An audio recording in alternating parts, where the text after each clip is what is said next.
Comprendre aujourd'hui pour défier demain.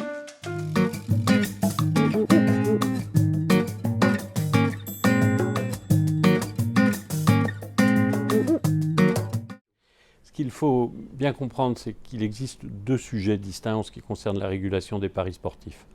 Le premier sujet, correctement traité en France, c'est la régulation du marché domestique des jeux d'argent et des paris sportifs.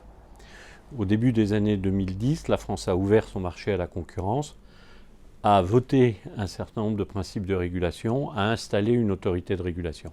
Le but de ce dispositif, c'est la protection des consommateurs sur le marché domestique français. C'est le premier sujet, la régulation des jeux d'argent.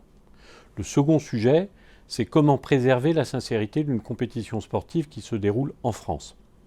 Or, la sincérité de cette compétition, elle peut être compromise en lien avec des paris enregistrés hors de France. Et donc là, la régulation du marché domestique est impuissante.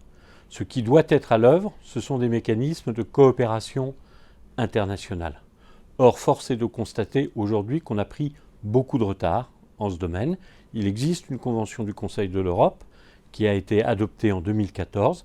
Elle n'est pas aujourd'hui ratifiée par un nombre suffisant d'États pour être vraiment opérationnelle. Et donc nous sommes encore impuissants et donc confrontés tous les jours à des phénomènes de manipulation des compétitions sportives, y compris en France. Aujourd'hui, ce qui est important, c'est comment on passe d'un dispositif de régulation du marché domestique à des mécanismes efficaces de protection de la sincérité des événements sportifs.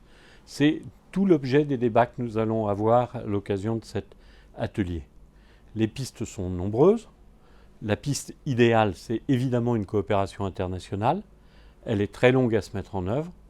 Et en attendant, il y a sans doute des mesures de protection juridique à prendre à l'échelle de la France, des mesures de police qui ont pour but la protection de la sincérité des événements se déroulant en France.